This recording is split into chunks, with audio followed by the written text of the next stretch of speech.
বেতার নাট্যশিল্পী নাট্যকার সংসদ এই স্মরণসভার আয়োজন করেছে। যারা বেতারের শিল্পী ছিলেন শুরু থেকে এই পর্যন্ত, যারা পৃথিবী থেকে চলে গেছেন, যাদেরকে আমরা হারিয়েছি, মূলত তাদেরকে স্মরণ করবার জন্যই আসলে এই আয়োজন। অতি সম্প্রতি আমরা ৩ জন শিল্পীকে হারিয়েছি, শামস সুমন, রীতা ব্যানার্জি এবং আবু নওশের। মূলত তাদেরকে উদ্দেশ্য করেই আমাদের এই আয়োজনটা। তো আমি যে কথাটি বলতে চাই সেটা হলো যে বেতারের সঙ্গে আমার যে সম্পৃক্ততা সেটি ১৯৮৫ সাল থেকে প্রায় ৪০ বছরের উপরে। তো সেই সময় আমি যে শিল্পীদের সান্নিধ্যে এসেছিলাম এবং যাদের কাছ থেকে আমি সমৃদ্ধ হয়েছি, যাদের ভালোবাসা এবং যাদের অনুপ্রেরণায় আমি আজকে বেতারের একজন শিল্পী হিসেবে শ্রোতাদের কাছে আমার যে পরিচিতি এসেছে, সেটি কিন্তু তাদের সাহচর্যে আসবার কারণে। তো সেই সব শিল্পীদের, অনেক শিল্পীদেরকে আমরা হারিয়েছি। আজকে আমরা তাদেরকে স্মরণ করছি, তাদের কাজকে আমরা স্মরণ করছি। তারা বেতারকে যেভাবে সমৃদ্ধ করেছেন, সেই সমৃদ্ধ কাজগুলোকে নিয়ে আমরা কথা বলেছি, ব্যক্তি মানুষগুলো নিয়ে আমরা কথা বলেছি।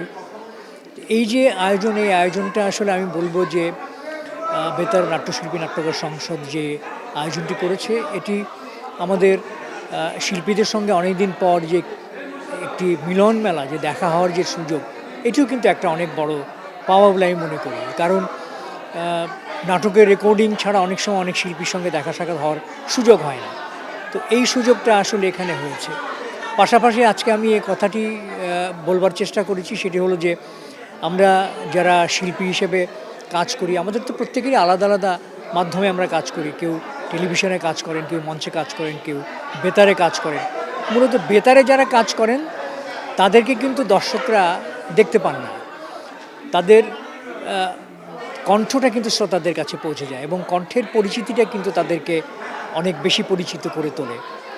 তো আমি কর্তৃপক্ষের কাছে একটি আবেদন করেছি, দুটি আবেদন করেছি, যে শিল্পীদের স্মরণ করব আমরা অবশ্যই, তাদের কাজগুলোকে নিয়ে আমরা অবশ্যই স্মরণ করব, সেটি যেন শিল্পীর জীবদ্দশায় হয়। আমরা শিল্পীর জীবন অবসানের পরে আমরা তাদেরকে নিয়ে আলাপ আলোচনা যতটা করব, তার চেয়ে বেশি প্রয়োজন একজন শিল্পীর জীবদ্দশায় তার কাজের স্বীকৃতিটি পাওয়া। তো সেই কাজটি যদি আমরা করতে পারি, বেতার নাট্যশিল্পী নাট্যকার সংসদ যদি সেটা করতে পারে এবং বেতার কর্তৃপক্ষ যদি সেই আয়োজনটি করতে পারে, তাহলে আমি মনে করি যে যারা কাজ করছেন তাদের কাজের যে উৎসাহ, সেই উৎসাহটা এবং তাদের প্রাপ্তিটা অনেক বেশি হবে বলে আমি বিশ্বাস করি। এবং পাশাপাশি আরেকটি জিনিস, সেটি হলো যে আমাদের টেলিভিশনে, চলচ্চিত্রে জাতীয় পুরস্কারের একটা প্রবর্তন আছে, প্রতি বছরই সেটা হয়, কিন্তু বেতারে কিন্তু সেই ধরনের স্বীকৃতি নেই। তো আমি কর্তৃপক্ষের কাছে আবেদন জানিয়েছি যে বেতারে যে কাজগুলো হয়, অন্তত বছরে সেই কাজগুলো একটু মূল্যায়ন করা এবং সেই মূল্যায়নের জায়গায় রেখে শিল্পী কলাকুশলীদেরকে মূল্যায়ন করা। এই স্বীকৃতিটা যদি তারা জীবদ্দশায় পায়, তাহলে এটি অনেক বড় একটি কাজ হবে, এই প্রত্যাশা আমি করি। আর যারা আমাদেরকে ছেড়ে চলে গেছেন, বেতারের সঙ্গে যারা সংশ্লিষ্ট ছিলেন শুরু থেকে, প্রত্যেকের রুহের মাগফিরাত কামনা করছি এবং তাদের পরিবারের প্রত্যেকের সদস্যের প্রতি সমবেদনা জানাচ্ছি।